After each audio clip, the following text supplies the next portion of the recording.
Yo les gens, aujourd'hui on ne va pas parler d'un appareil en particulier, mais de 3 appareils.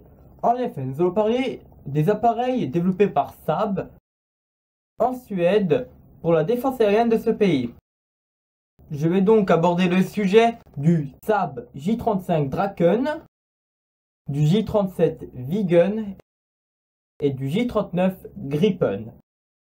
Ce sont 3 avions de chasse. Alors ne soyez pas étonnés, ils ont des formes assez particulières. Donc on va tout de suite commencer avec le J35 Draken. Le J35 Draken a vraiment une forme très caractéristique.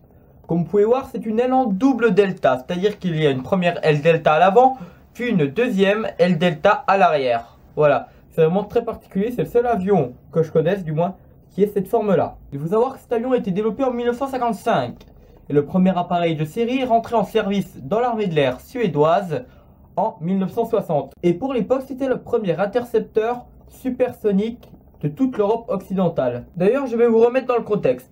La Suède a commencé à développer ses propres avions de chasse car le pays était soi-disant neutre. Après la Seconde Guerre mondiale et la libération, ils ne se sont ni rapprochés des Russes ni rapprochés des Américains. Il leur fallait donc une chasse indépendante et forte. Et c'est en cela que le gouvernement suédois a su faire des choix stratégiques pour ces appareils. Alors il faut bien s'imaginer aussi que le J35 est un appareil ancien. Il a été produit environ 600 exemplaires. Ce ne sont pas des exemplaires très modernes, mais pour l'époque c'était vraiment bien. La preuve, il a aussi été exporté au Danemark et en Finlande. Nous avons ensuite le J37 Viggen, qui est vraiment l'un de mes appareils préférés. Déjà cet appareil est très étrange, c'est-à-dire que c'est une aile en double delta si je puis me permettre, même si les deltas là sont inversés, et qui a des plans canards. Les plans canards sont les plans que vous voyez à l'avant, comme ça, de chaque côté de l'appareil, et qui pivotent comme les ailerons.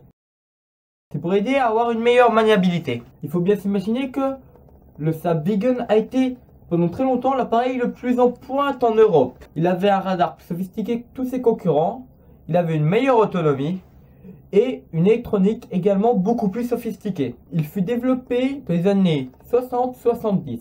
Le premier appareil vola en 1967. Celui-ci n'a malheureusement pas été exporté. Je fais une parenthèse maintenant pour vous préciser ce qu'est l'exportation. L'exportation, c'est quand un pays vend des avions à un autre pays. Par exemple, Dassault, qui est une entreprise basée en France.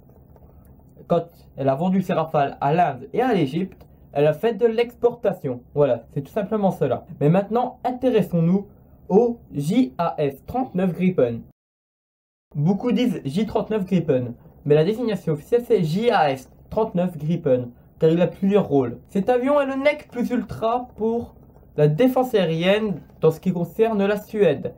Et d'ailleurs a été récemment acheté par l'Afrique du Sud. C'est vraiment un avion de combat excellent. J'ai pour ma part eu l'occasion de le voir voler au Bourget. Les caractéristiques de vol sont vraiment incroyables. On va peut-être pas dire aussi bien que notre Rafale, mais on se rapproche quand même. Alors le Gripen reprend un peu la même forme que le Viggen. Voilà, en plus adapté aux grandes vitesses. Et surtout au combat rapproché. En effet, il a été pensé en étant très petit. Le seul petit bémol, c'est que son casque, son affichage tête haute, donc dans le casque, est tellement grand qu'il arrive, si le soleil est mal placé, que vous ayez une lueur verte très puissante venant de l'appareil. Et donc ça aide grandement à se faire repérer. Hein. Si vous voyez un point vert qui se déplace dans le ciel, c'est pas très discret. C'est rare quand même, les petits pois qui font ça. Ouh. Ouais non, ça se voit pas tout le temps. Mais surtout cet avion est relativement sûr. C'est-à-dire que un avion normal a un système de commande fly-by-wire maintenant, tous les avions de combat. C'est-à-dire qu'ils ont des commandes de vol électroniques. Voilà. Le problème des commandes de vol électroniques, c'est que ça peut tomber en panne. Alors pour remédier à ça, qu'est-ce qu'a décidé Saab? D'équiper son avion avec 3 systèmes de commande électronique. C'est-à-dire qu'il y en a un principal, un de secours et un de secours du secours. Voilà, je vous ai présenté ces avions différemment parce que j'aurais pu vous les présenter un à un et j'ai trouvé mieux de les rapprocher car ils ont vraiment des designs étranges. Ils viennent tous des mêmes pays, d'un même constructeur. Tout ce qui est fait à peu près dans le même but. Et je trouve personnellement que c'est une série d'avions relativement jolie, même si j'apprécie moins le Draken que les autres. Il faut voir qu'il y a quand même de la gueule. Voilà, c'est tout ce que j'avais à dire. Merci d'avoir regardé cette vidéo jusqu'au bout. N'hésitez pas à mettre un like si vous avez apprécié, car ça me fait toujours plaisir. Franchement, un like, c'est vraiment pour moi quelque chose qui me fait plaisir. Marquez aussi des commentaires, car c'est cool les commentaires. Et puis, n'hésitez pas à vous abonner pour ne rien louper de la suite, si ce n'est pas déjà fait. Mais bon, je pense que vous l'avez déjà fait, non? Sur ce, ciao!